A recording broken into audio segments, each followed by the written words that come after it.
presents the second PS5 showcase, and we actually have pricing and dates for the next-gen consoles in the middle of September. But could you imagine? We were getting towards the end of that 40 minutes, and I was like, what if? What if they hold it back? All right, so my name is Dave Hunt. I'm one of your hosts, and I'm joined, as always, by Michael Swick. How's it going, Dave? I've had an interesting day. Super happy to talk about video games, though. Yeah.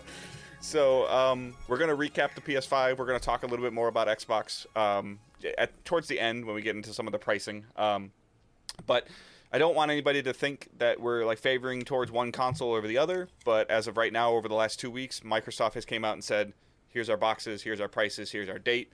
Sony came out and said, here's our boxes, here's our prices, here's our date, and here's more games. And so that warranted the conversation.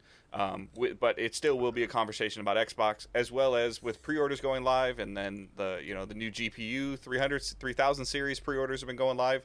It's a really kind of like wallet-hurting week, 10 days right now. So if you are somebody that tries to play on all three systems, like you keep up a gaming PC, you've always played on Xbox, you've always played on PlayStation, like this can be a pretty expensive month for you.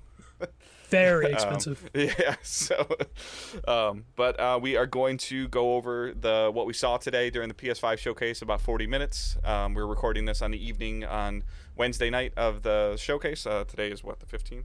16th. Yeah, 16th.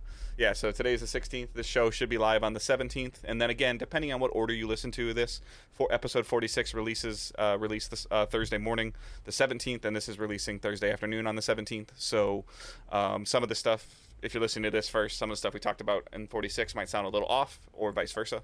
But it is what it is. It's important. It's important for us to keep our routine schedule for numbered episodes. But then when things like this happen, it warrants a conversation, so we're going to jump right into it. So yeah, first off, I guess we can jump right into it. The pre-orders are just a mess. Yeah, Best Buy's cucking me right now. Yeah. Everything's in my cart. It just won't let me finish. It's really annoying. I just want to hit checkout. All the rumors were that like pre-orders were going to go up the next day after the event, which the event said nothing about pre-orders. And then all of a sudden you started seeing a couple leaks and a couple bookmark pages, and then some people were like, I got it, and others are got it, and I was like, you know what, forget it. I got up and I went to GameStop, and they had like 3 left or 2 left or whatever. I got like the last digital one, put down a little bit of money, walked away. I don't have to worry about shipping. Like, as much as I'm not a huge fan of GameStop. There's 4 or 5 of them within 20 minutes of my house. So that hopefully they're still there by the time the system comes out. If I needed to go to 2 or 3 different GameStops to get this taken care of, like, it was a viable option. Like we talked about on episode 46, there's always the concern about shipping and allocation and when you get it and delivery, and how messed up FedEx, UPS, post office are. So I was like, yeah, I'm done. Like, I'm just gonna go do something, and I don't even care if I have to pick it up on the day of release, like in the afternoon. Like, I'll figure it out. Like, who knows? Because a friend of mine brought up a point, like, how are they gonna handle like the midnight launch? Are they just gonna let 100 people line up? And I'm like, I don't know. I don't care. I'll get mine in a designated time slot or something. But yeah, I think that if you're listening to this when it's live on the podcast feed, most of the pre-order sites should be live by then. But the stuff that's been going on the night of the 16th after the event has been crazy. So, just have some patience, I guess. But all right, so we're going to kick it off with just jump right into what they did, and they jumped right into the game. So the first caveat thing that we saw was this is a game running on PC, emulating for PS5. Emulating PS5. Yep. So, and this was Final Fantasy 16, which will be a console exclusive for PS5, and so which means it's going to come to console and PC. Which I'm also curious now with the words console exclusive. Does this mean that this, in theory, could come to Stadia? Yes, because that's not a console. So yes, right. it could very well come to that. Yeah. And then, but I mean, they showed like a long trailer. I don't know enough about the Final Fantasy lore or world to really understand what was going on in this trailer, but I thought it looked really good. It looked okay. The hacking, slashing, the combat, and the biggest question is, can it maintain the frame rate? Like we've always been talking about the last couple weeks, if these games are able to run at a higher than 60 FPS, or at 60 FPS in 4K, or 60 FPS or higher in 1080p, I think that all this stuff will look phenomenal. But if it can't run a consistent frame rate, I think it'll just feel like shinier PS4. Yeah, I have a feeling we're going to see a lot of the shinier PS4 stuff for the first like 2 years until we get like, God of War or something major. I was pleasantly surprised with this Final Fantasy 16. This was rumored that it was going to happen, but it doesn't look fully like a Nomura Final Fantasy, which means it's not future city technology bullshit. There's still a lot of weird zipper and gelled hair, which makes me think Nomura still has his hands on character design, but overall it looks like it's going back to kind of that like medieval kind of, like that ancient old world vibes as opposed to being future stuff. So I'm kind of excited by that. Final Fantasy, my only problem with Final Fantasy is like the main characters always just come across as just like generic dude, way too much for my liking, but at least if this has a Final Fantasy VII Remake combat, I would be really happy with that, and just to get a change of pace as opposed to it just being future tech city bullshit. And it's a big get for it to be console exclusive as well. Final Fantasy is a marquee name. Like, even if it's not a genre that like you or I personally enjoy, like it's on the 16th plus iteration of this game. So, and even that number is kind of really a lie, because there's 3 plus. Yes. There's 3 Final Fantasy 13s, so it's. It looked good. It worried me though when I'm glad they put the place card or whatever after this, saying like, okay, everything after this is now PS5. I saw that first place card, I'm like, are we just going to see a bunch of PC emulation? Or are we going to, and then obviously the next card that they showed was, okay, now everything else you see going forward is on PS5. Yes. And then the next thing they showed was more Spider-Man Miles Morales. They showed a little bit of a cutscene, some interaction with another character. I don't know enough about the characters to guess who this person is. I couldn't either, and I think I know a decent amount about the lore, and I couldn't quite figure out what this character was. A friend of his who knows he's Spider-Man. Yeah.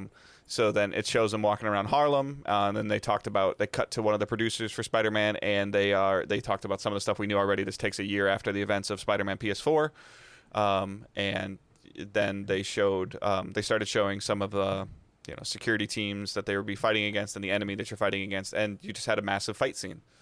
Did it just kind of feel like they're just showing us like an extended QTE?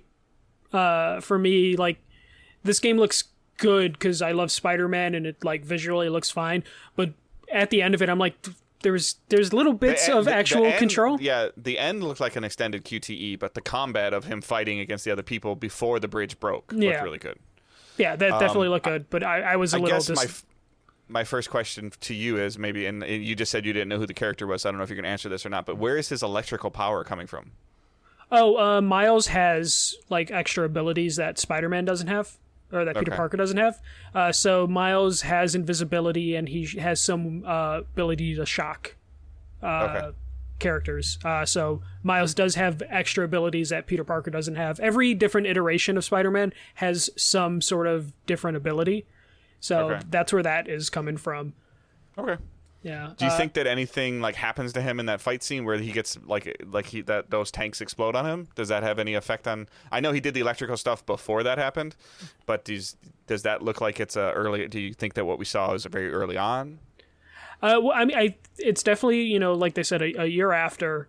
It could be him still learning like the extent of those powers, because it's only been a year and Peter doesn't have any like idea about those powers because it's powers he doesn't have. So that's something Miles is going to have to learn on his own through the story, I would assume, as harnessing his abilities. So did it seem like did the guy say specifically that we're only looking at the game in Harlem, or the game is primarily taking place in Harlem? Because that was something I probably need to rewatch it again, because they destroyed the bridge and it made me wonder like can you not leave Harlem now? yeah is that how they're gonna do it, of just like, hey, the bridge is broken, sorry. But it looks good.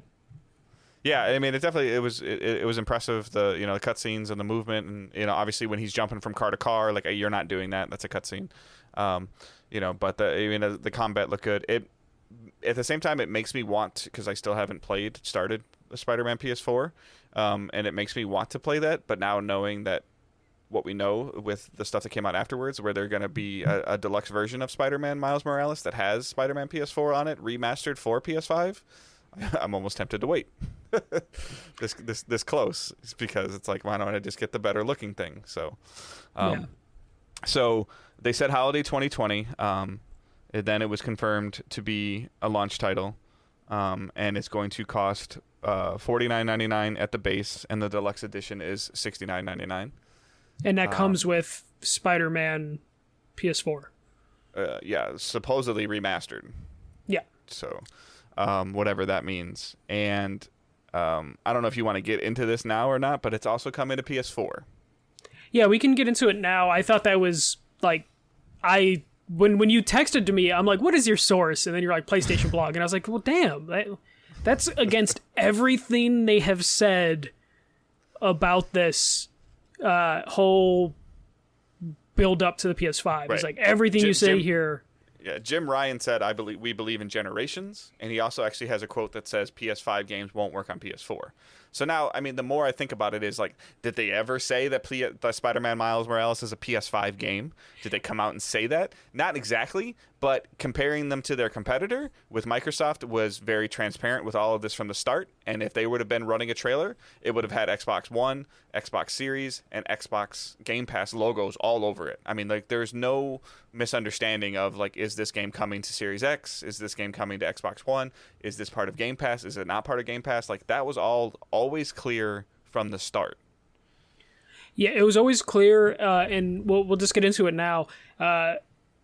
The list of games that are going to be available on PS5 and PS4 are Miles Morales, Sackboy Adventure, and then Horizon Forbidden West, which I told you when you gave me that list. Spider-Man, it makes sense. It's just an expansion, really. Or, you know... I don't think Sackboy is a super taxing game. Yeah, Sackboy's not a super taxing game. But when they said Horizon, I was just baffled by that. Of just like, wait, that's the game that comes out in like a year or two. Most likely closer to 2. Now I believe it's going to come out in 2021. Yeah, now it's just a PS4 game with shinier stuff. Yeah, which kind of bums me out a little bit because it's just like, I wanted Horizon to be the showstopper, and I don't feel like it can be the showstopper now because it's going to be on PS4. Now, what it also, and I don't want to get too off track here, but what also there's two levels of quote unquote concern that I have now around Ratchet and Clank. The first concern is, can Ratchet and Clank run on PS4? And I think the answer to that is no. No, yeah. I truly believe the answer to that is no. But does that mean that maybe Ratchet and Clank might be even farther out than Horizon Forbidden West from releasing? Yes, I can think that's possible. You know, so are we talking about maybe Horizon in like the May-June timeframe, which is usually when the Uncharted Last of Us game comes out, and then we see Ratchet and Clank at the holiday, like fully ramped up? They said during Gamescom that it's launch window, and I feel like they wouldn't have said that during the Gamescom unless they meant it. So Ratchet and Clank will probably still come out in the first half of next year. Okay, but that expresses another concern then of where, okay, so I get it. The first couple months you have PS3, you have PS5, PS4 games, Spider-Man, Sackboy. Okay, like whatever. Like I don't like it, but I get it. Like I think it's great for consumers, but I think it goes against their messaging and what they've been saying since June. So the end of 2020, you get a couple PS4, PS5 games coming out. Early 2021, say end of December, January, February, you get Ratchet and Clank coming out only on PS5.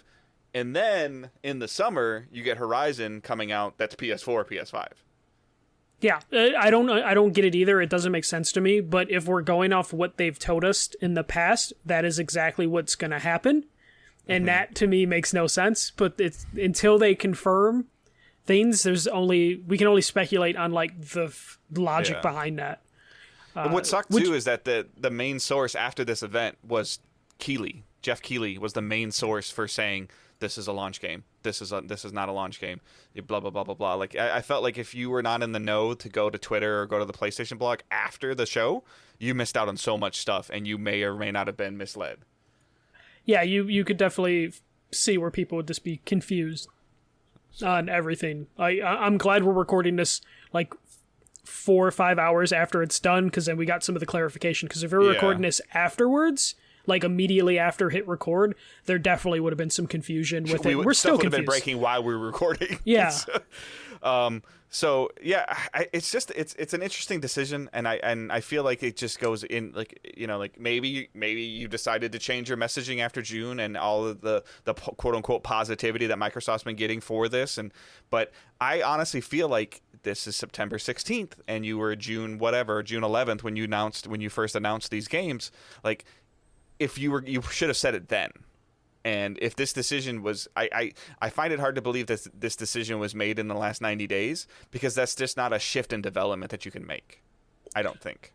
Yeah, no, it definitely isn't. It just means that they just weren't being front-facing or honest when they were originally presenting that information, which just happens with video games way too much. So I guess this is just...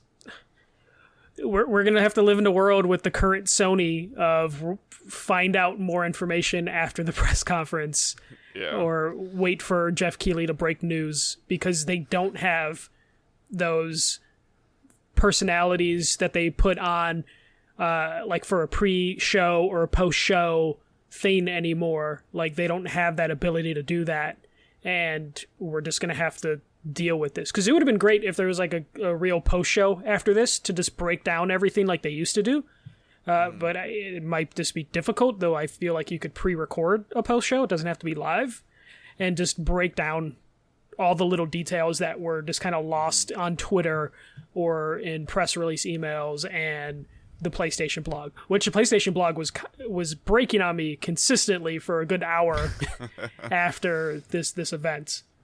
Yeah, because I think everybody was trying to go to it, and everybody was like refuting certain things, and or something like that comes out to the point of where you and I are in the know. I read something because I just happen to be on Twitter, and I clicked on the link and I send it to you, and you're like, "What the hell are you talking about? Like, where are you getting that from?" I'm like, "The horse's mouth." You're like, "Oh." Well, yeah. Especially I was at work at the time, so I couldn't confirm anything. No, so it's all good.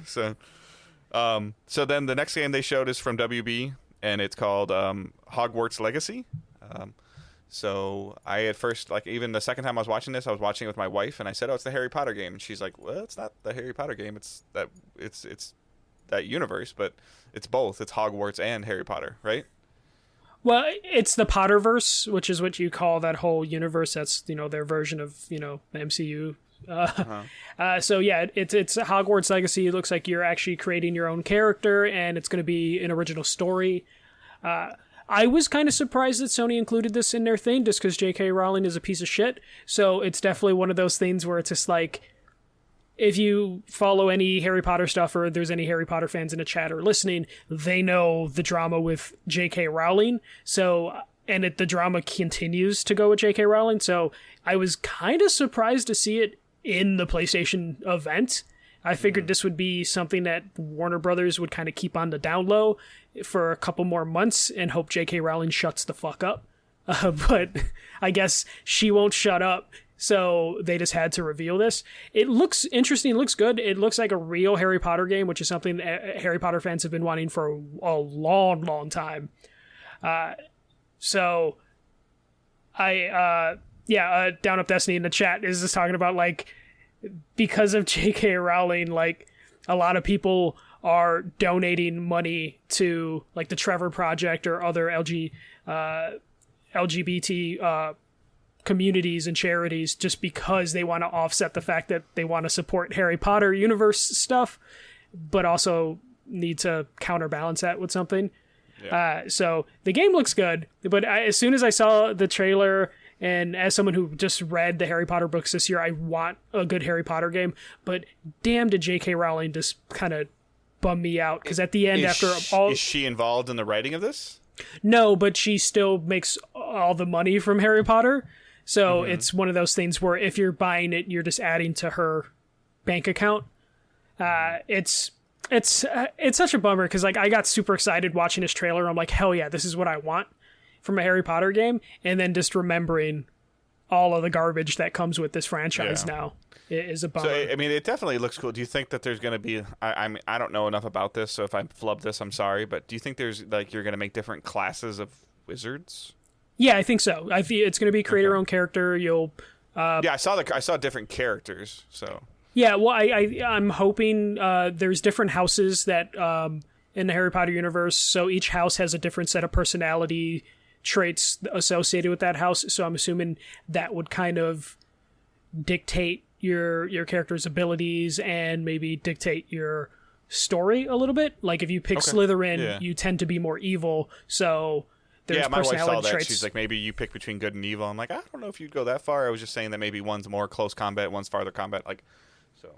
Yeah, so I can see there being some sort of different abilities or the personality types playing like a role in this, and that is what's intriguing. And I just like that it's not directly related to Harry Potter. It's in that universe, but you're not playing as like a classmate of Harry Potter, or at least I hope you're not. Right. Yeah. So I want to see where this goes. And this they didn't give, I mean, other than 2021, excuse me, sorry, they didn't give very much other information on it. Do you think it's just a single player, or do you think it could be like 2 or 3 people on the same team? I think it's going to be single player, but I would really like, just because when you think about Harry Potter, you think about Harry, Ron, and Hermione being together. I would hope there's some sort of co-op element to get a small group in together and kind of recreate some of that like magic, no pun intended, if you have some sort of co-op experience in the game. Yeah. So I'm interested. Yeah, that seems to be 2021. Being that big of a name, or in like even some of the stuff that you've been talking about with J.K. Rowling's, maybe it'll get pushed back into like about this time next year, so maybe some stuff calms down. Yeah, hopefully. That's all I want is just, them to come out, or they can get the ultimate revenge, and when you create your character could be trans. That would be nice. Just to kind of poke at J.K. Rowling a little bit. All right. And then after that, they showed off Call of Duty Black Ops Cold War. They showed an early on, I think they said first campaign mission, actually. Go ahead. Oh, no. They had someone from Raven introduce the game, correct? Yeah, which I thought was a little odd, but... Yeah, so, I mean, Raven's always been kind of that auxiliary studio, so obviously they're helping Treyarch. But then during the campaign mission, so the first thing that came to mind with me is that their campaigns are always, like, super cool set pieces. But they always seem to be kind of short campaigns. They're never like bad, but they're never what I would call like meaningful. No. So and then the first thing that jumped out to me is like, did you feel like the weaponry looked sooner than 1981?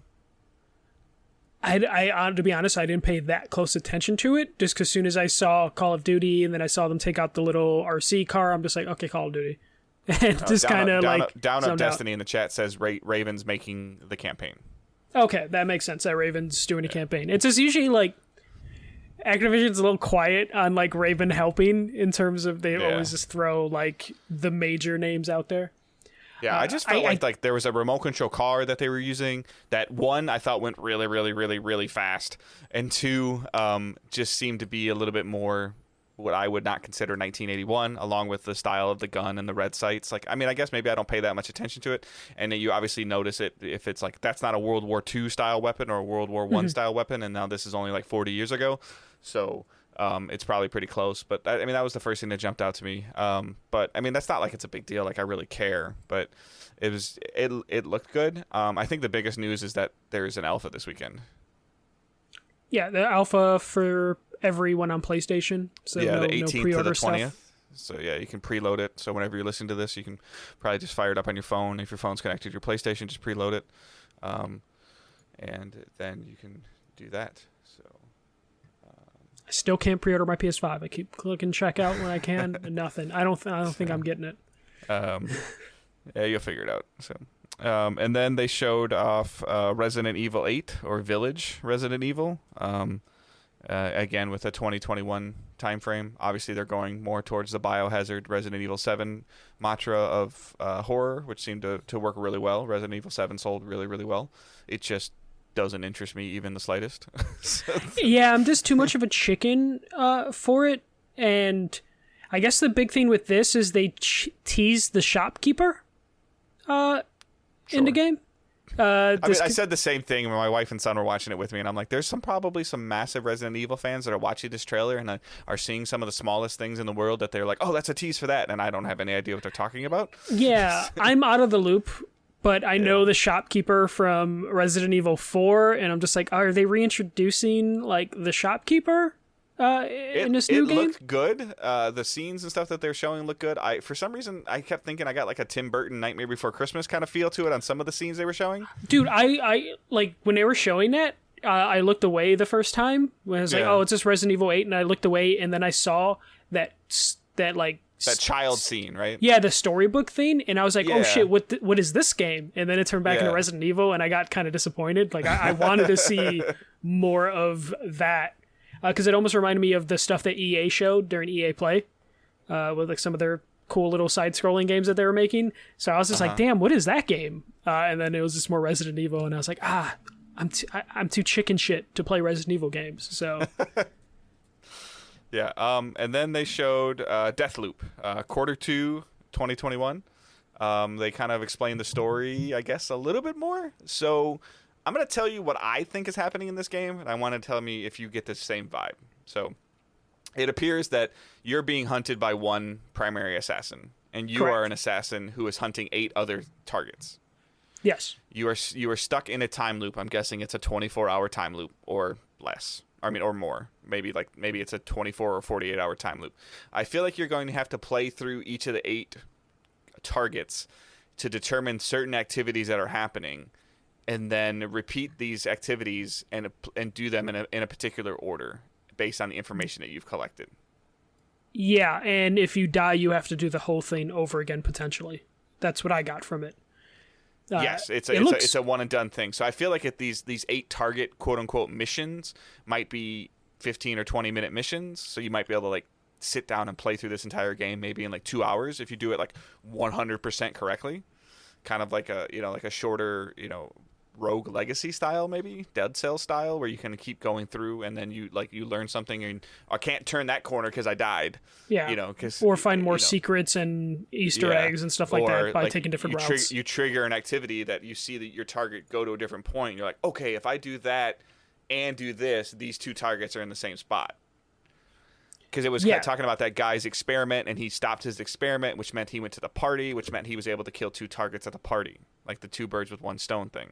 That's the kind of the gist I'm getting from it, and it looks fascinating. But yeah, it is a concern of like if you die, like what if you got to target 6 or 7 and you die? Like, are you just like you're totally screwed?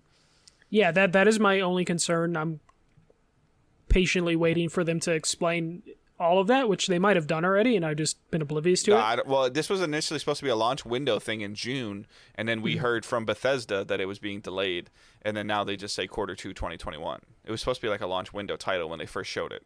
Yes, yeah, and it got delayed because COVID just messed up like the work pipeline. Yeah. It looks great, though this is one of those games that when I was watching it played and I was seeing it work perfectly, I'm like, this is one of those games that I feel like it's either going to be amazing or terrible. Like, if they can't get the mechanics in that loop perfect, I don't think there's a middle ground where you walk away and being like, oh, this was okay. I think it's going to be one or the other. Or if the loop's too punishing and you're 3 hours in and you mess up and you have to start all the way back over, the people are going to be like, F it, I'm done. Yeah. Like, I need to know, like, exactly how punishing the loop is when you die. Because, man, that would be frustrating. But it looks good. Like, this is definitely a day one buy for me. I wish this was coming at launch because this would be my launch game. Yeah. So yeah, that's very intriguing. And then this one kind of confused me a little bit, but it looked amazing. So Devil May Cry 5 Special Edition is going to be available digitally on launch. And this is the same thing I said. This is the same concept I'm saying about Final Fantasy 16. If this game can run at a higher frame rate, higher than 60, and look this good, this will work. If it doesn't, it won't. And if it doesn't run higher than 60, there's no point in bringing this to next-gen consoles. But doesn't it already run on 60 on PS5? But I'm saying it's going to run higher. It's going to run higher than 60 frames. Like they're saying some games can run up to 120 frames. So like, why else would you be bringing this game to PS5? I don't know. I honestly don't think PS5 has the hardware to run anything at 120 frames per second. So we'll have to see if they can pull that off. But yeah, I mean, as long as it runs smoother, they fix. Yeah, they're targeting 60 frames with this one. Okay. So. But what did it run at PS4? I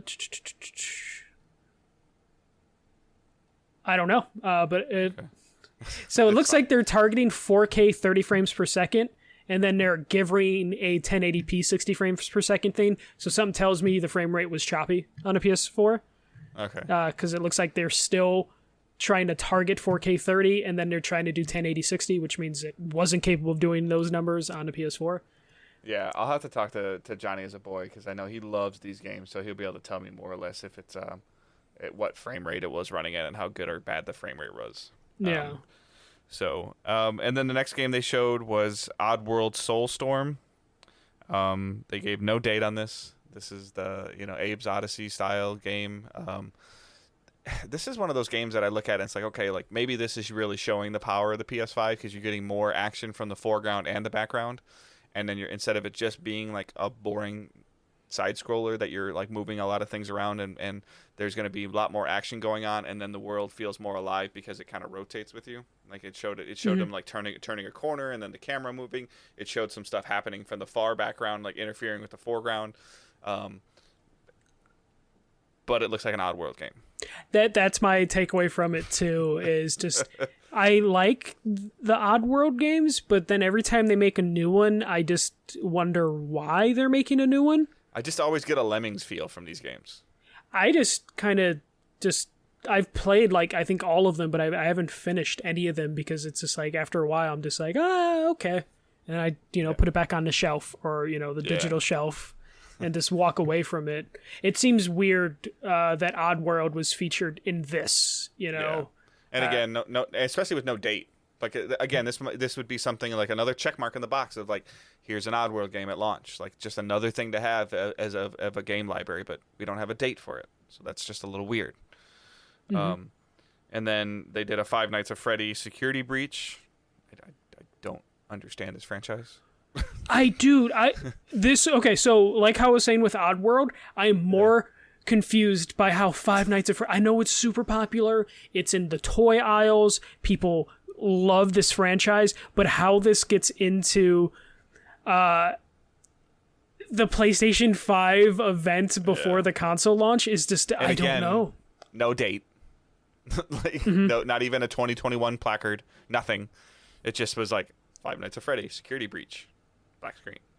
So, I don't understand it, but like I know people like this franchise. I know people love it, so I'm happy it's there for the people that are gonna enjoy this game. But I just never understood Five Nights at Freddy. So then they showed the PlayStation Studios logo, and I started paying a little bit more attention because now like it was like Oddworld, Five Nights at Freddy, in a row, and I'm like, I was kind of like they were losing me a little bit. They showed the PlayStation Studios logo. I kind of got excited. They showed the Japan Studio logo. I was like, okay, and then Blue Point. I was like, oh, it's Demon Souls.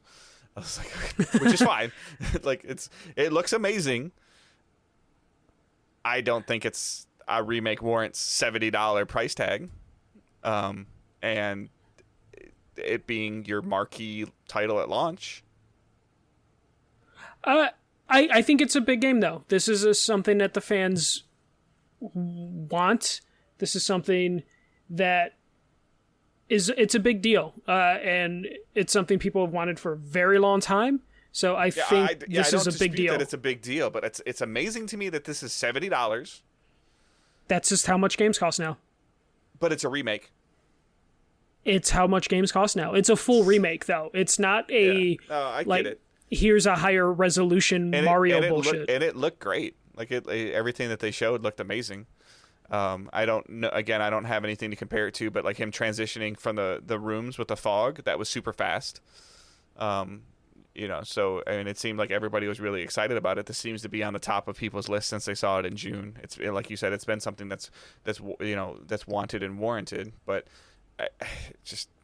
I wish that there was something bigger first party at launch. That's all. Yeah, I think this got my friends in my social circle to be like, Demon's Souls $70 day one, cool. I'm gonna pre-order my console now because this is a system seller for them. They were already gonna get the system, but this is the thing that's gonna push them over the edge, and it does look great. from what they showed. I know it's not the most exciting and bombastic trailer, but it is the most Demon Souls trailer that they could have put out there of just absolutely. showing like one-hit kills, dodging a couple times, and then just getting killed by the boss after 2 hits. Like, right. This I is, mean, I know that these games are always been punishingly hard. I still have my collector's edition that I've only played for an hour on the PS3. Maybe I'll end up buying this and then getting a little further. Who knows? But I'm glad they put it in here. I'm glad it's a launch day thing because they need as many launch day things as they can. And I think it's a good launch game. I think it'd be great as a launch title if it was like the 3rd or 4th option. That's all. That's just me. Okay. So then they showed off something with Fortnite, quickly just saying, hey, we're going to be on PS5. I thought they would talk about like ray tracing because they've been talking about Fortnite ray tracing on the 3000 series card. So I thought they would say something about ray tracing, but they didn't. They just said on PS5, and I'm thinking in my mind, like, duh. like that's inevitable. But then they showed PS Plus Collection. So I think I got all of these. So they showed, okay, so the the PS Plus Collection coming at launch to PS5 will include God of War, Bloodborne, Monster Hunter World, Final Fantasy 15, Fallout 4, Mortal Kombat X or 10, whatever you want to call it, Uncharted 4, Ratchet and Clank, which I'm assuming is the PS4 remake, Days Gone, Until Dawn, Detroit Become Human, Battlefield 1, Infamous Second Son, Batman Arkham Knight, The Last Guardian, The Last of Us 1 Remastered, Persona 5, and Resident Evil 7. Yeah. That's a pretty decent lineup if it's just included with your PS Plus subscription. Yeah, it's a decent lineup. At the same time, I'm still a little disappointed that there's no real answer for Game Pass. I guess this is their like temporary Band-Aid for Game Pass. For $50 or $60 a year, this many games being given to you is a win. But it's just going to be... I feel like it's not enough. Right, but my concern automatically goes to, okay, we had the quote-unquote instant game collection at the beginning of PS4's life cycle, where they were like the first 6 months or 12 months, I think, of PlayStation. If you got like it was even at the end of PS3, they were starting to advertise like 6 or 8 games that were always part of PS Plus, and eventually those faded away. Yes. So is that same thing going to happen with the PS Plus collection? Is this going to be the collection, and then maybe we get an update to the collection every year? If something like that happens, like this might be okay. If these titles fade away, that's not cool. Game Pass stuff comes and goes, but they've pretty much said from a Game Pass standpoint, Xbox Studio games are going to be on Game Pass. Yeah. So like Halo's not going to go away. No. Yeah, Halo's not going away. Yeah. From Game Pass, so. But it's, I don't know, when I saw it, it's cool. Like, maybe it's because I played all of those games except Persona that I'm just not as excited for it. I was really hoping. That's a real caveat though, because PS4 won the console war for that generation, and winning that console war with the software of God of War, Uncharted 4, Bloodborne, Until Dawn, Detroit, Second Son, like these are all exclusive games. Last of Us Remastered, like these are games that people bought PS4s to play. They're not buying a PS5 to play them. Yeah, then that's my thing is like I was hoping they would have something more to show when it came to services other than like, hey, here's Instant Game Collection 2.0. It's still cool for people that are jumping into the PS5, though I don't know if there's enough people that are going to come from the Xbox One to the PS5 just because of how crazy a difference it was in terms of PlayStation 5 or PlayStation 4 sold versus Xbox Ones. So I don't know how big of a deal this is going to end up in the grand scheme of things. This will probably help games like Days Gone, like the Tier 2 AAA exclusives that PlayStation had. But how many people are going to want to play the PlayStation 4 version of God of War on the PS5 that they've probably already played? Unless Sony like enhances like some of these big games, I just don't see it as much of a reason for people to get excited over. Yeah, I mean, this would have been a great time to say, coming to PS5 with PS Plus Collection and upscaled. like Yeah. some form of upscaling.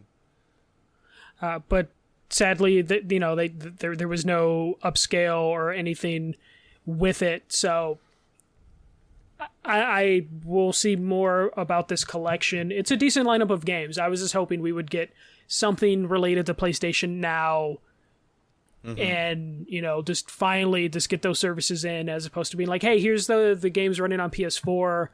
Hope you're not a big fan because you probably already have all of these games, and guess what? Big fans are going to be the ones that buy it at launch. So right, yeah, just definitely didn't feel like, and like again, the expectation, I feel like they're going to use the PS Plus collection as their protective shield of when people are like, hey, like PS5 launched in November. What are our PS Plus games for PS5 for November? And they're just going to point like, well, we just gave you 14 games, like. Which that is really good enough. Like like the expectation, we had PS4 games on PS Plus the first month it was out. Yeah, that is a valid concern too. Just like how will PS Plus end up being handled overall with it? Will we see any sort of drop down in quality for PS Plus because there's an instant game collection, which has a ton of first party stuff, so that should help a little bit in terms of them getting deals with third parties. But I don't know if it was that big a deal to basically kind of end the show. I know they had the one more teaser and then we got the price and stuff like that, but that felt like they were setting that up as like the end of the base show, and then we get the price reveal and then one more game announcement. Didn't feel that impactful, especially with Game Pass just kind of killing it with their deals with EA and just xCloud. I felt like Sony needed something else if you're even going to bring up PlayStation Plus at all during this event. So then they showed the consoles, like some close-up pictures of the consoles again, and they showed the prices and the dates. So it's November 12th for like 7 major areas like US, Canada, Japan, Europe, like and then they're November 19th for everywhere else in the country. Okay. It's a Thursday, kind of weird. 2 days after Xbox is November 10th, obviously, and then the physical version is $4.99. The digital version is $3.99. So yeah, I was wrong. Everybody else was right. I was right.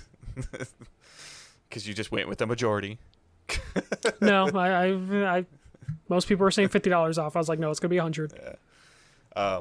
So yeah, I mean it's the $100 price difference.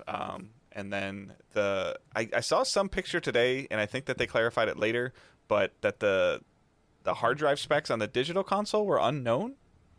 No, I believe it's known. The same drive. It's the same drive as the physical one. Yeah, so they're exactly the 825. same, except for one just doesn't have a disk drive. Mm-hmm. So it's $100 less for no disc.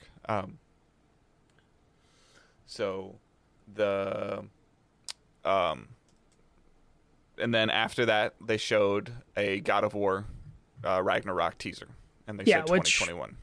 Was like barely a teaser because we knew it was going to be Ragnarok if you played God of War, originally. Like they already said it's going to be Ragnarok, so that wasn't that big of a deal. But we should probably just focus on like the price and release date. I know you were expecting it to be more for like the digital edition. Well, okay, a lot of what I was basing it on, like I said, if you've listened to 46, and I said it a little bit on Facebook too, a lot of what I was basing that on was playing games only on PS5.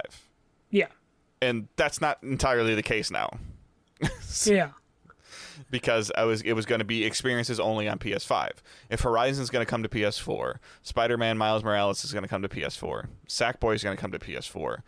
If it, I think that lowers, in my opinion, the allure of upgrading to the next-gen console quicker, which makes the price, the pricing that they've done a little bit more valid. If all of those games were coming to PS5 only, I think that maybe their price might have been higher.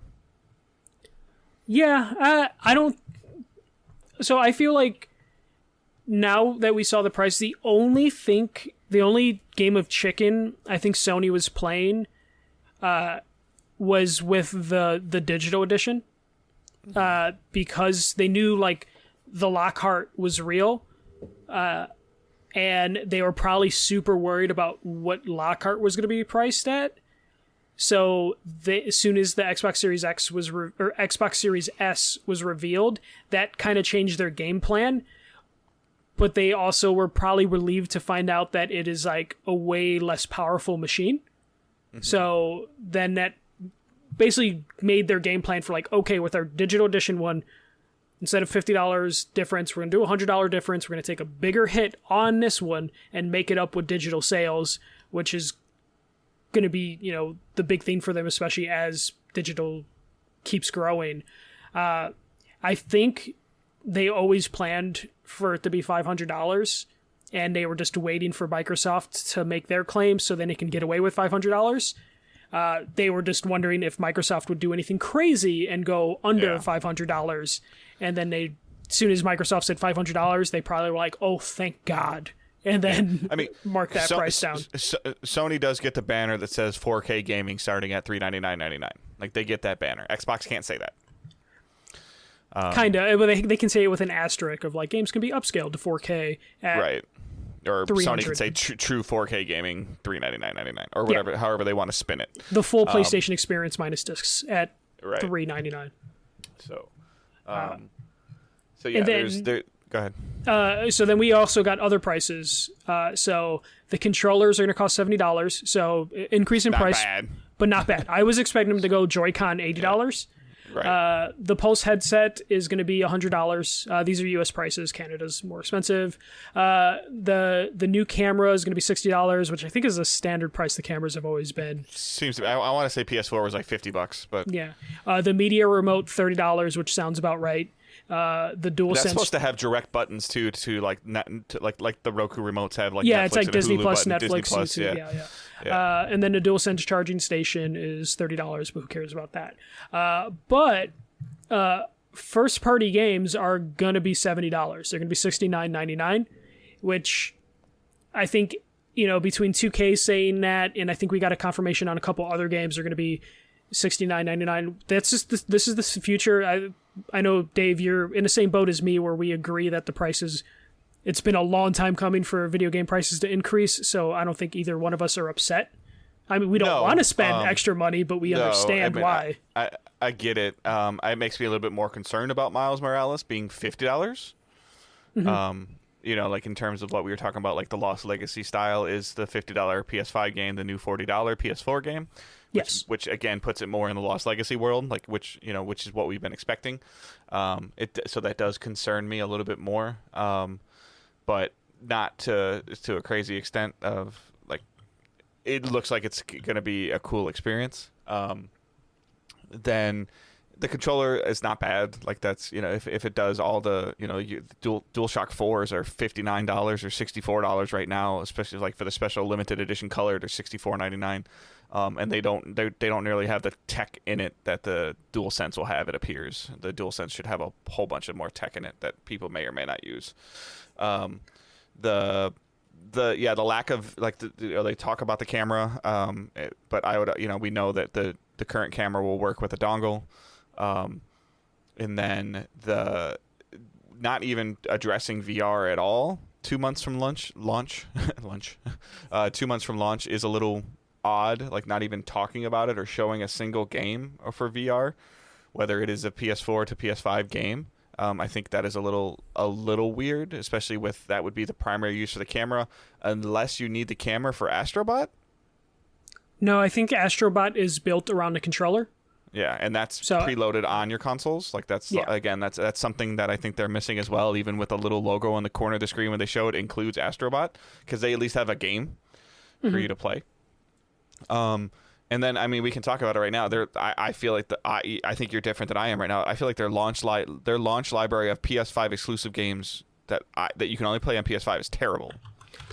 Oh, that you can only play on PS5 or just the PS5 launch games? That you can I don't consider a game you can play both to be a PS5 launch game. I'm sorry. Yeah, but so for me, I will just say like the first party launch lineup isn't bad. Yeah, the caveat of 2 of those games are playable on PS4 is there. There's like 7 bullet points on there, and only 2 of them are PS5. Only. Yeah, but I still think it's an impressive lineup for games on launch. Just compared to the past. Because if you're looking at first-party games for the PS4's launch, it was, Knack and... Killzone. Killzone. That was it, I think. Resogun. Yeah, Resogun was a free PS Plus game, so I'm not really... But if you didn't have Plus, you still bought it. Yeah, I don't know if anyone would buy that if they didn't have... but I think they have a better first-party lineup, because right now their first-party lineup, I mean, yes, 2 of the games are going to be available on PS4, but you're looking at Astrobot Playroom, Which comes with the console. Which is good, because it's better than... So that's Resogun. Yeah, if you had Plus day one. Demon Souls, which is going to be good for that hardcore audience. Mm-hmm. Destruction All-Stars, which has a chance to just take advantage of the fact that... think that game looks like a $70 game? No, I don't, but at least it's there. I mean, Knack was a $60 game. Do you think Knack was a $60 game? Then you have Miles Morales, and then you have Sackboy. So they at least have more than one game that's going to be there from first party, and then everyone else is going to fill in. Cyberpunk, I think, comes the week after this. Yeah, the 19th. Yeah, though I think there's only a PS4 Watch Dogs version. is 12 days before that, and then Assassin's Creed is 2 days before it. Then you'll have, obviously the Maddens will transfer over, Call of Duty will transfer over. I believe Marvel's Avengers will transfer over. Yeah. So there is plenty of stuff to play on your PS5. I was just really hoping for a marquee exclusive, and I thought Miles Morales would be it. But then you found out the PS4 stuff, and yes, which bothers me. And it bothers me because Jim Ryan has talked about generations. There's a quote from him that says PS5 won't work on PS4, like I talked about earlier. And I guess you can, if you really start digging into their marketing, they never said that PS5 only or exclusive to PS5. So there's definitely some weird marketing in there. But I don't believe that they made this decision after June 11th. This decision was made before June 11th, before they showed the PS5. It would have had to been logistically. It would have had to been made. So this is not them caving to Microsoft. No, this is just them not being upfront early on, and then just now pulling the rug under fans a little bit. Down Up Destiny in chat, was Killzone a marquee though? Yeah. No. Based on the success of Killzone 1 and 2 as a franchise name? No. None of the Killzone games were successful enough to call them marquee games. I'm sorry. Okay, so then he's talking about Demon Souls. Demon Souls is a remake. You've already played the game. You already know what's going on. I understand that they've rebuilt it from the ground up. I get that. I respect that. But there's nothing that's going to happen in that game that nobody's playing that game for their first time. No, but PS5. The people that love that game will buy it again. I know that doesn't matter. It's just that's how people do that all the time. So you're saying that Demon Souls is a higher franchise than Killzone at launch for PlayStation? Yes, for sure. None of the Killzone games sold that well. I'm sorry. Horizon was the true first success of Guerrilla, not Killzone. Killzone 2, I love Killzone 2 to death. I put 2,000 hours into it. That game was not the Halo killer system seller that it was promised to be. Killzone 3 then kind of didn't go anywhere, and then Shadowfall came and went so fast. It did come and go very fast. I also feel like Second Son came and went very fast as well. And Infamous, it carries weight. It did carry weight. But even, I would say Infamous, so a lot of the PS3 exclusives that were great outside of The Last of Us, they didn't hit their sales strides until the PS4. The Uncharted games never sold Gears or Halo units until Uncharted 4. Uncharted 4 is the first Uncharted game that sold a shit ton of copies right away. And the Infamous and Killzone, as great as they were on the PS3, they didn't sell a shit ton of units to then call them marquee games. Well, he's Down Up Destiny's also talking about Ratchet and Clank. And I'll say this. I feel like if Ratchet and Clank was truly a launch window game, I know they just said it in Gamescom, like Michael just said, but I feel like it was truly a launch window game, we would have seen it today. We would have seen something else for it today. I know they showed it a lot in the first session, and they showed it at Gamescom, but they would have showed another trailer for it, and they would have said holiday 2020. Because, how big is launch window? Does it go to Easter? It probably goes until Q1.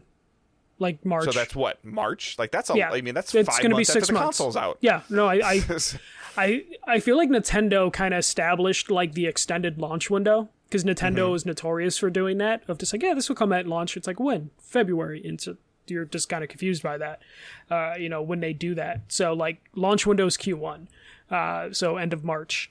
So Because that means, okay, that technically means Far Cry 6 is a launch window next gen game. yeah, that's how it works when they talk about this stuff, because for these businesses. But Infamous was delayed. Down Up Destiny. Infamous was delayed. Infamous was supposed to be a launch title and was delayed. Drive Club was supposed to be a launch title and was delayed. Drive Club. They're Every time I hear being- Drive Club, I smile. I'm just saying. They're not gonna. They aren't. They're using launch window with Ratchet and Clank, so they can date it without delaying it. Yeah, no, because Ratchet and Clank will basically release when Insomniac's ready. So then, they'll go to Insomniac after the holidays and be like, "Can we release it yet?" And Insomniac's like, "No, we need another month," and then they can. But keep and moving again, it. depending on when you're listening to this, my analogy that I gave Michael for my reasoning for the consoles costing more talked about the attach rate of like Spider-Man as an exclusive is out the window now because it's going to be on both systems. Yeah, like I'm hoping there's going to be. I hope that game looks amazing on PS5 and it runs so mind-blowing that just having it on PS4 makes no sense. Well, it also makes a lot more sense now when they talked about loading up the city on PS4 and PS5. Yeah, like we knew like the original was coming over, and then it's just like so kinda... it's just really it's really interesting the strategy that they've taken of this, of keeping stuff out of the show, and then you find out when you read it later, which is like, as I was reading that later, and I was like, Spider-Man, Sackboy, Horizon. What? Horizon was the one that just made no sense to me, because like I feel like Horizon is like a year or two away, and the fact that it's going to come to PS4 just immediately like took any excitement I had for Horizon down, of being like a technical leap. Like, I was expecting Horizon to be like the first holy shit marquee PS5 game. Like the second year of a new console is usually pretty huge. And now I'm looking at Horizon and being and we're disappointed. we're referencing the chat a lot more than we normally do, but it's also fun to interact with the chat, especially on these kind of things. So, Down Up Destiny, Horizon could be a holiday 2021 game. So you're going to tell me that you're going to release a marquee title for your previous console 14 months after your other one launches? Like, God of War 2 was only on like PS2. a couple months after though, but that was only on PS2. Yeah. Like, and I don't remember that. I'd have to look at the time frame of when PS3 released to when God of War released, but I'm guessing it was less than 90 days. Yeah. Not over 365 days. Let's see. Let me look that up. So I mean, like, and again, it's just weird. Like, if Horizon came out before Ratchet and Clank, I think that the trend works. Like, okay, we're working our way through PS4 into PS5. Here's where we make the transition. But if Ratchet and Clank comes out and only works on PS5, and then Horizon comes out and can work on both, then does that also, as crazy as this sounds, does that mean God of War can work on both? Yeah, well, I think God of War year. I think God of War is super far away. It said 2021. That shit will be delayed. So PS3 came out November 2006. God of War 2 came out March 13th, 2007. So it came out like 5 months later. But that's launch window, so it's okay. Yeah, so it's fine. I don't quite. It's just a really weird strategy from what they've been telling us since June. Yeah, no, and I think this is the problem, is because why Microsoft has been able to put a face in front of it with Phil Spencer, who seems super upfront and sometimes high. They've had a personality they can point to, and they have a social marketing team that are kind of killing it, and PlayStation just hasn't had that person that they can put out center stage that people actually want to listen to. Because like Ryan did his interview runs, and each time it was just confusing or kind of like arrogant, or it came across arrogant when I read his stuff. But so he said PS5 won't run on PS4. And that's the problem. I think they had the wrong dude pitching this stuff. because I think if you ask the correct Sony person that maybe knows how to pitch it, they're going to tell you that Spider-Man is a PS4 game that runs better on PS5. Horizon is a PS4 game that runs better on PS5. But it was presented to us as Horizon Frozen West as a PS5 game during a PS5 showcase. Yeah, and I think it all just comes down to like who's in charge and how they're marketing this, and I feel like they don't have their game plan straightened out, or they feel like they can get away with stuff and people just won't care. And most likely people won't care. The PS5 is going to sell like crazy. It's probably going to outsell the Xbox, and Horizon will sell a bajillion copies regardless of what platforms it is on. Mm-hmm. So I think they're just banking on that, and if they fib here and there, they just they know no one's going to give a shit because they're at the top.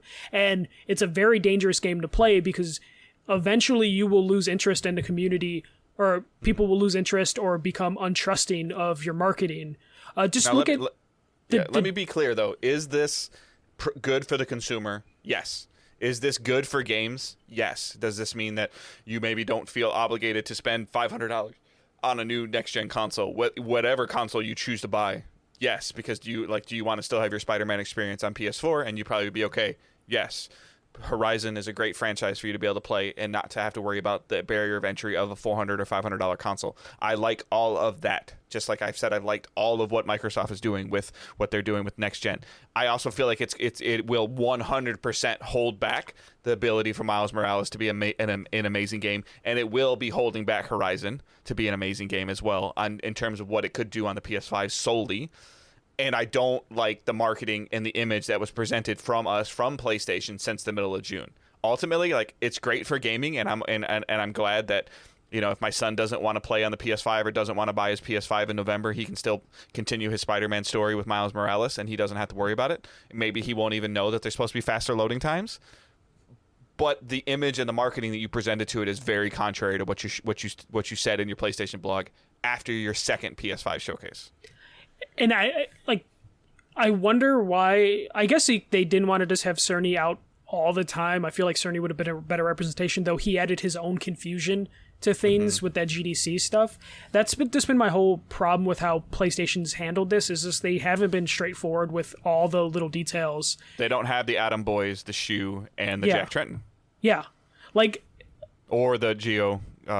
Or Sean Layden. Yeah. They don't have, I would love the greatest used car salesman in the world, Jack Tretton, to roll up his sleeve and be like, I'm going to talk PlayStation right now. They don't have, every time there's been an Xbox announcement, Phil Spencer has been on someone's podcast. He's been on Talking with Jeff Keighley or something. And PlayStation currently, they don't have that person that can sit down and do a one-on-one interview and talk to people straight. And I think that's a problem, and that leads to confusion. Just like this video had its own issues, like this live stream where they put the wrong information at the end of Demon Souls, to where PC as well. Yeah, and then they had to come back like, "Oh, sorry, someone fucked up the slide." And but that was my problem again with the launch lineup of where I was talking initially when I was looking at some of my frustration. I was talking about, and I've talked about this, exclusive PS5 gaming experience. At the time when I was looking at the launch lineup, Demon Souls wasn't an exclusive PS5 gaming experience. Now it is. Yeah, because they've clarified Spider-Man's not a PS5 exclusive gaming experience. Sackboy's not an exclusive PS5 gaming experience. Madden's not. Watch Dogs isn't. Assassin's Creed isn't. Cyberpunk isn't. All of these games that are coming out, you can still be on Series Xbox One or PS5 or PC and be fine. The reason why I've been so frustrated and so animated the last couple of weeks or months about I wanted a price and I wanted a date for PS5 is because I wanted to know when and how much it was going to cost for me to play my games only on PS5. Then I get my date and my price, and I find out I don't have all these games that I only want to play on PS5. So you're going to save money and you're not going to get any of them. No, I bought both of them because I'm a sucker. Because on September 22nd, I'm gonna pre-order my Xbox Series X on Game Pass. My Series S on hopefully on annual whatever. Yeah, the all access.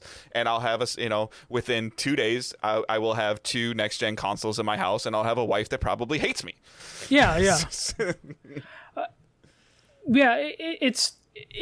just it's kind of frustrating how Sony's been running this whole thing.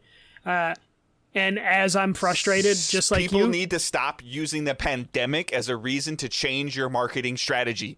Apple's not doing it. Microsoft wasn't doing it. Apple, no, they just brought out their new phones with 3 different options, and they brought out the family plans or whatever that for the Apple Music and the Apple TV and the Apple the fingerprint scan. I don't even know what the hell is on it, but Microsoft has been doing the same strategy all year long. Of you don't have to upgrade. You don't have to upgrade. Sony was giving the image of we're coming out with our next console. There's going to be a gaming experiences exclusive to that. And right now, the only thing that after today, the only thing that I see that's going to be exclusive to PS5 is shininess and ray tracing. Yes, basically. And for $400. And that is what you're getting on the Xbox as well. But there's less pressure. Or at least there's less perceived pressure. Now there's less pressure for the PlayStation 5 as well. But it's confusing. They just told us 60 days before launch versus Microsoft that told us 6 months before launch. Yeah, and that's just how it's going to be. Actually, back in like December of 2019 at the Video Game Awards. Yeah, and that's just their strategy. Sony is basically Xbox is like, hey, upgrade whenever you want, and Sony's like, hey, yo, that PS4 sounds like shit, doesn't it? Like that fan sounds fucked up. You're gonna get our new console and you're gonna like it. And guess what? I'm gonna buy the new console. So Santa Claus in chat. I think Sony realized that during a worldwide recession that likely will last years, that they're not going to sell as many PS5s as they originally thought. But they have millions of PS4s out there to put out, and not to put these games out there on the platform is nuts. 100% agreed. Say it publicly. Yeah, I think that's what you're the most animated about. Don't hide it, and then stick it in a PlayStation blog that 5% of your user base maybe knows exists. Yeah, and that's where the Spider-Man thing gets frustrated, which I'm so annoyed that the Spider-Man stuff, I love Miles Morales, I want him to have his own game, but it's been the poster child of them saying one thing, doing another, when... It's PS5 only. It's its own standalone story. Oh wait, it's really attached to the other thing, and it's kind of a Lost Legacy style expansion. Yeah. Like, huh? Yeah. This has only been since June. This game got announced June 11th, and it has changed from next gen only to expansion to the current Spider-Man universe to it'll play on PS4 only as well. Like, come on. Oh, and for an extra $20, you get the original game that we said we weren't going to remaster and put out on a PS5, but here it is. Look at it, it's extra $20. Like, and I'm probably going to buy that one because if it's the better gaming experience, I want it. And if I'm going to have the console that has the ability to do it, it's like the analogy I keep using. Like, it's like, why would you buy a speedboat to put it on a pond? Yeah. Like, I want to replay the Spider-Man game. I'll probably spend the extra $20 and get the Miles Morales one and replay Spider-Man. So I'm looking for. I got out of my house today. I went to a GameStop. I put a mask on and I put $55 down on a new discless console and another controller because I want to play games with my kids, want to play games with my wife, and I want the new console. And I'm getting the Series S. If everything lines up, I'll get the Series S. And I will have the ability to cover next-gen gaming on digital days. I will have the ability to play games and have fun. I can play Watch Dogs in a higher-looking game. I can play Marvel's Avengers in a higher-looking resolution. I can play Destiny at 60 frames and not sit there and drink an entire bottle of pop or soda or whatever the hell you call it while I'm waiting to load into the tower.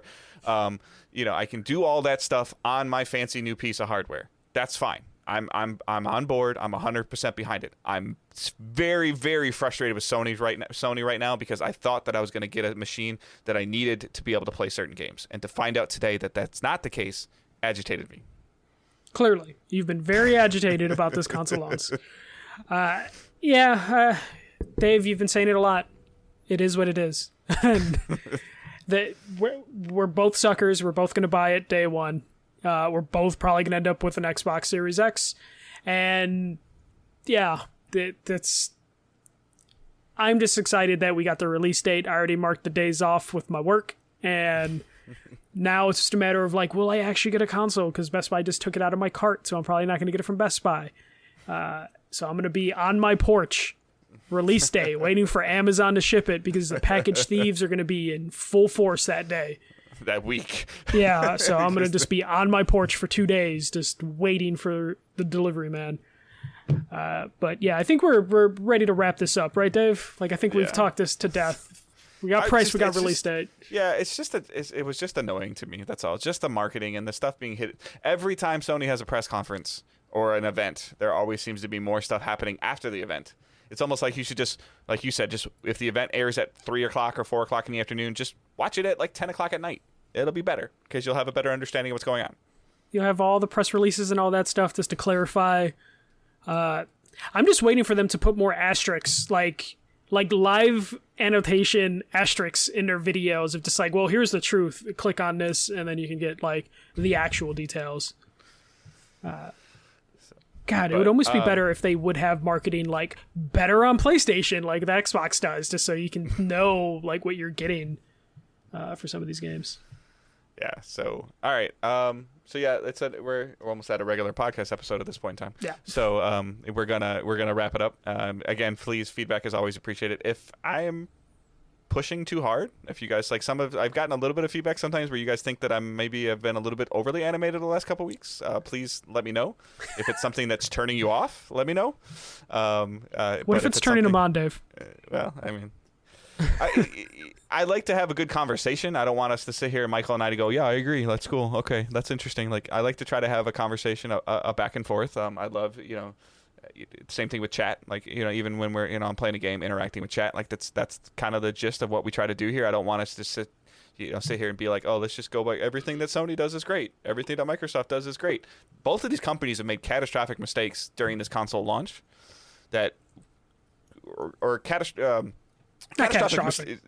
Mistakes are is maybe not the right choice of word, but they're both doing very interesting, very different strategies. And when we look back in 2 or 3 years, we might be like, wow, that was really dumb. Or wow, that was really smart. I want the book, the behind the scenes book on this launch in particular, more than like any launch in recent history. Yeah. I mean, like, there's kind of two directions this can go. Like, Sony will win the console war and look like that relying on the library is it won, or Xbox will have Game Pass on every single device in the world, and people will be playing all their games all the time. So, who knows? But, thanks. We like the passion. That's a good word to use, I guess. But I appreciate everybody listening. We appreciate everybody listening. All the links in the show notes are down there. Social group, join the Facebook group so I can mess with you on there too if you want me to. And then patreon.com/digitaldaysgaming. And there's where you can help us pay for these consoles. And then there's also a direct PayPal link where you can help us pay for these consoles so maybe I don't get a divorce. Kidding. I won't buy something I can't afford. And I hope everyone has a great rest of their week. And let us know, please, feedback on these episodes. Let us know. Like, this is I think we're over 56 or 57 unique pieces of content on the feed in less than a year. So if we're giving you guys too much, let us know. If you want to hear more different things, let us know. Twitter accounts, everything are in the show notes. So I hope everyone has a great rest of your week. Hopefully you get a pre-ordered console. Somebody somewhere tweet at us if you get your pre-order so we know. And we'll talk to you guys next week or in a couple days. Couple days. See ya.